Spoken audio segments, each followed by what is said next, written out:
Hi, I'm Mike McGee, Content Manager at Course Report, where we help people find and choose the best courses to reach their career goals. As you research boot camps, you may be wondering, why learn software engineering or web development if I can just vibe code? Today, I'm joined by Garrett Lander as software development instructor at WBS Coding School. We're diving into the emerging concept of vibe coding, the practice of using AI tools in the development workflow.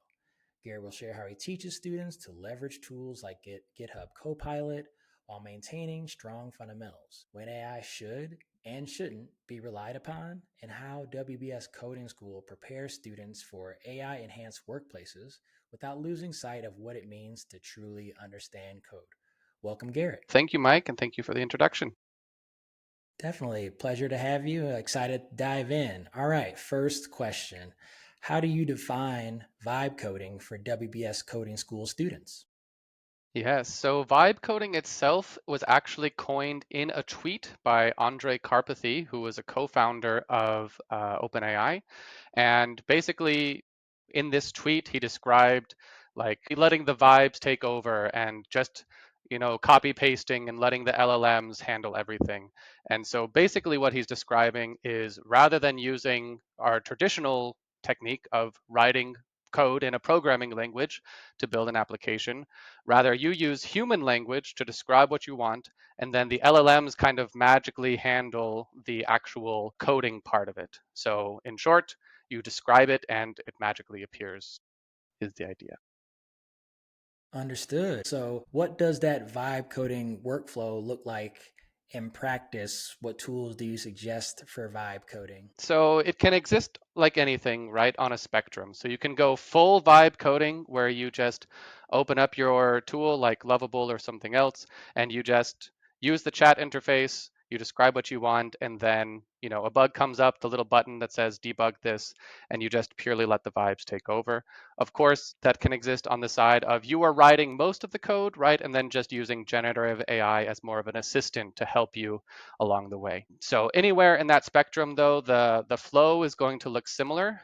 Usually you're going to have some kind of a chat interface like people are familiar with ChatGPT or Gemini or anything else. And then next to that, there will be usually, especially if you're doing something like front end, right, like a preview of what the UI will look like. And then you can toggle between that preview and then seeing the actual code. Depending on the tool, right, there's tools like Lovable, which can be a really great entry point for non-technical folks, and they seem to be the target audience, is where you don't really edit the code much yourself. You can kind of see it, but you have to be on the paid plan to edit it. But what we use mostly, because we're already in the VS Code system, is it's nice to integrate with your IDE like VS Code, and so we use GitHub Copilot mainly. Appreciate that breakdown. Okay, so tell us a few cases where vibe coding can be used, and then also where vibe coding should not be relied on.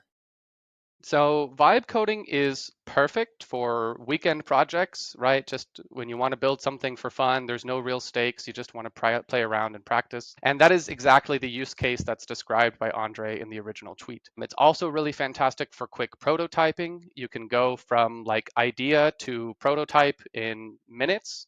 Something that might normally take several hours can be done very, very quickly. I would say it's also very useful for like repetitive tasks in areas that you're already really confident in. So basically in areas where you're super solid, this part of programming you're super familiar with, and you can easily review the code and actually review the output. What vibe coding isn't good for, or where I would bring in a professional to make sure that we're getting some like human eyes to review it, is anytime there's stakes involved. So if you have more than 10 users that you're expecting, and especially anytime actual data or money is on the line. So anytime you actually collecting user information, and especially if there's anything involving money and monetary transactions, I would definitely get review from a professional because the stakes are just too high at that stage to trust it to vibes only. So I think it's great kind of segue into the work that you do at WBS Coding Schools. So walk us through a specific lesson or project at WBS Coding School where you intentionally teach vibe coding? What does that assignment look like? I'll say there's honestly not that much. The focus is still really on you writing the code and understanding the fundamentals. But we do have a vibe coding workshop that we've released where we just give a quick introduction to like the concept of vibe coding, some of these pros and cons, and how to use it responsibly. We give kind of a quick introduction to different tools available like Lovable, Fireship, right? VS Code with GitHub Copilot, like I already mentioned. We have some plans to add some additional content, but really focused towards the very end of the course, like the very last week. And then we give just some small workshops on prompt engineering and then how to actually work with these tools. So you've kind of alluded to it through some previous answers. What role does hands-on coding, writing code without AI assistance, still play in your curriculum?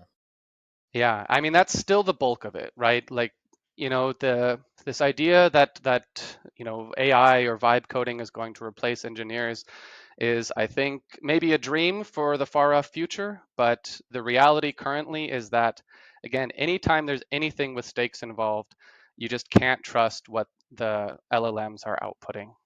There's security risks. There's, using outdated code, right? They're only as good as the data that they're trained on, and there's a lot of really bad code written out there. So the focus is still absolutely on the students themselves writing the code, because in order to properly leverage these vibe coding or Gen AI assisted tools, you need to be able to read and write code yourself first. Okay, so let's dive in to that a little bit more. What are the foundational concepts students need to learn, before they start using, tools like Copilot and other AI tools? I mean, there's like the syntax basics of like how do you actually write in a certain programming language? How do you do for loops and different basic programming principles? But I would say the biggest thing is more of this abstract skill of logical thinking, of like how do you take this abstract idea that you have in your head and translate that into actual code itself. And I think more than the syntax of the language or how you do specific things, it's this more abstract problem solving, theoretical thinking that students tend to have a harder time with. I hear all the time something along the lines of, when you go through it in the correction, it all makes sense. And, line by line, I can explain what's going on, but actually trying to like go from like the requirements in the project to writing actual code, I feel stuck. And that's what these tools also rob you of the most. And so that's why early on, especially, we discourage much generative AI use and really, really focus on you're writing the code, you're figuring everything out, because that problem solving, that like pain of like, this sucks, this is hard, that's where, right, the growth happens. Couldn't agree more there. The beauty of logical thinking and working through problems and understanding how to solve problems is still critical here in 2025. So let's go a bit further down that line. What's your philosophy? Like you're mentioning students that are running into challenges while in the program. I'm sure there's a kind of knee jerk reaction or default reaction to want to rely on AI tools just to help learning these non AI concepts. So, what's your philosophy on when students should not use AI tools while just learning in general? And how do you enforce or encourage that restraint? So, in general, I see these AI tools as kind of a trade off. You're sacrificing learning for productivity. And in a work environment, that can make sense, right? Especially again, if you're doing this kind of everyday task that you're very familiar with, let's increase that productivity because you don't have to learn a lot here in this moment. But in an educational setting, which is exactly what we are, right? The entire focus is on learning, and we're actually not that interested in the end result or the productivity itself. And as well, the more investment you do in the learning of actually learning the programming concepts, the more those productivity gains will like multiply. If you're using a vibe coding tool with zero technical knowledge versus if you have a lot of technical knowledge, right? Your actual productivity output is going to increase exponentially because you can prompt engineer better, right? You can give better, more detailed instructions to the LLM. You can better understand the output that's coming. And so that's going to speed up the debugging process, especially if you hit a wall, right, where the LLM can't vibe its way out of the error anymore. You can get it over that little hump and then continue on your vibe coding. Well said. Compound learning can lead to compound productivity down the line. So, how do you structure pair programming or collaborative, work learning, in an environment where students can still access these AI tools? So collaborative work is a huge part of our curriculum. Most weeks there is a group project going on with like 2 to 4 students in the group. And we encourage students to kind of keep a human in the loop. In programming, there's a million different ways to solve the same problem. And, in our curriculum, we're a little bit opinionated, right? We show a way, sometimes several ways, right? But if you ask an LLM how to do this, right, they might send you down a totally different rabbit hole that's in a totally different direction. And you'll see that sometimes too. It can be very easy sometimes to kind of sniff out when something has been written by AI because stylistically the code is very, very different from anything that we've done so far.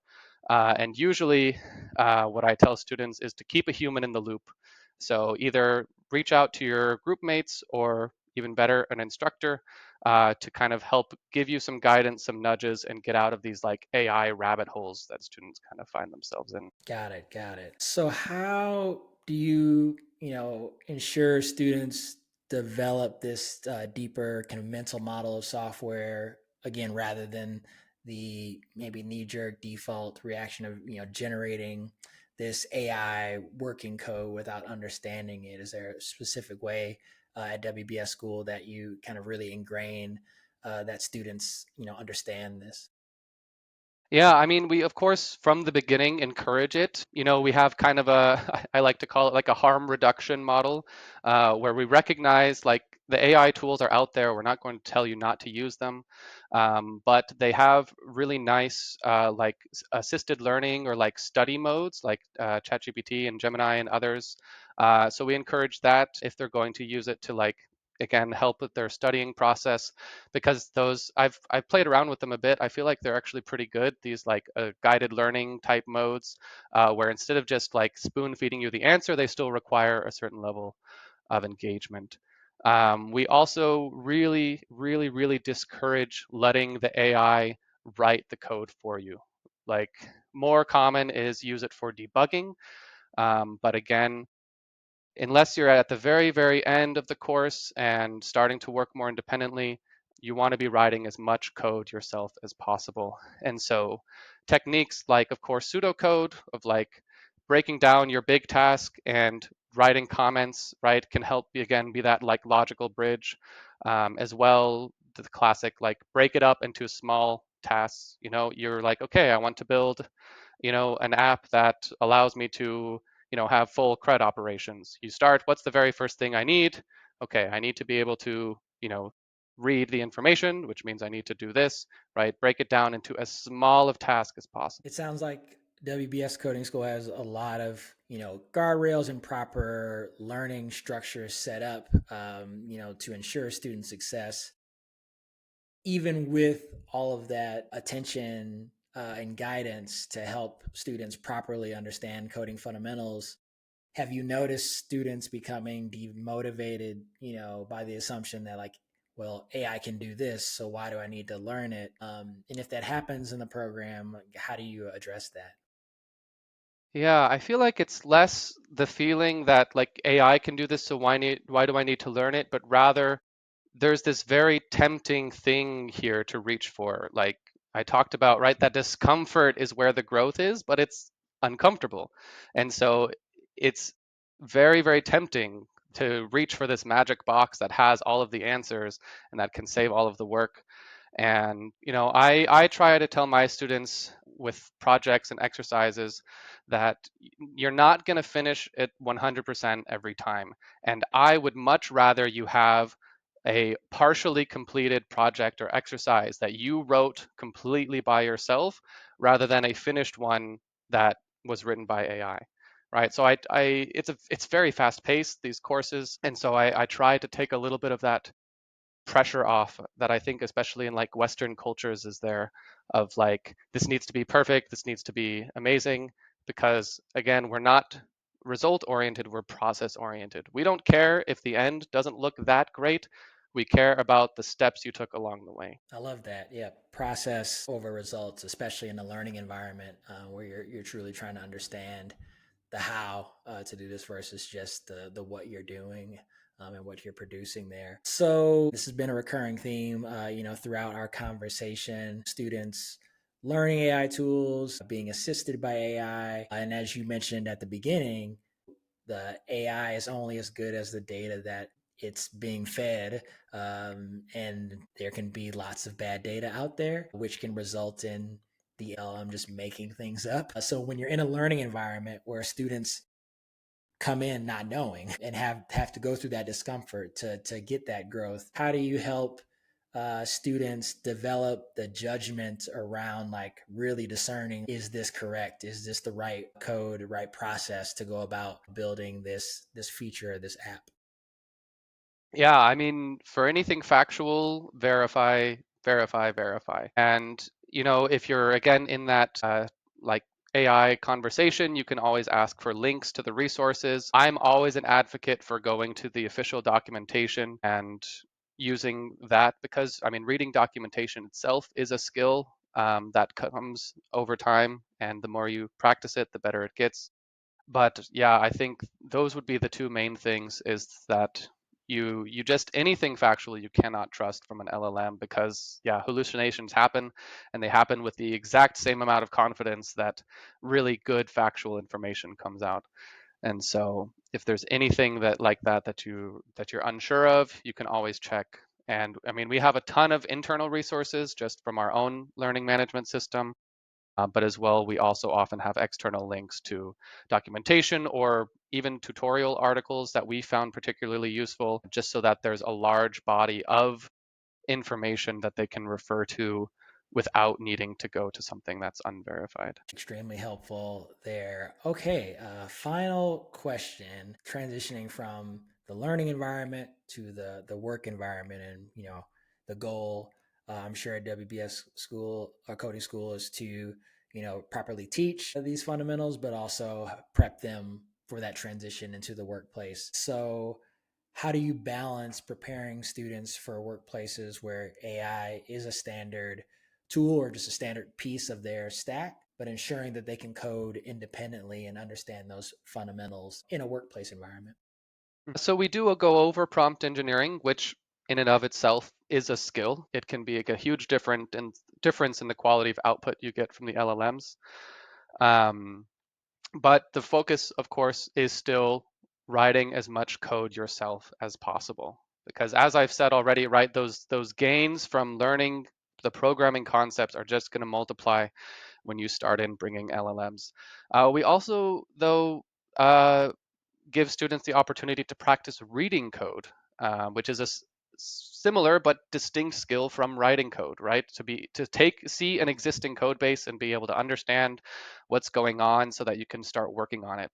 And so as students get later in the course, we give them more and more starter repos that have kind of more and more kind of complete projects, partly, of course, so that we can focus on the specific new skill without worrying about what's come before, but also to start training that skill of, okay, what's it like to go into an existing code base? How do I orient myself? How do I get familiar with the features that are already there?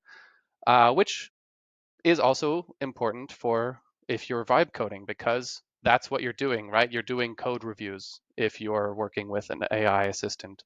And so practicing writing code, of course, but then also reading code because it's much easier to integrate AI tools into your workflow than it is to learn how to code. So we definitely teach coding first and then, right, give some experience, some guidance with actually integrating the tools. But I would argue that that's much, much easier to do than learn how to actually program. Thank you. Thank you so much. This has been great. It's been really informative for me, and I'm sure will be informative for those that take the time to listen to this interview. It definitely sounds like WBS Coding School has been very intentional about how you're setting up the learning environment and how you're guiding students towards success there. So it's really exciting to hear this and to learn more about what you're doing there. And thank you again for taking the time to join us here. You all can find out more and read WBS Coding School reviews on Course Report. This interview was produced by the Course Report team in partnership with WBS Coding School.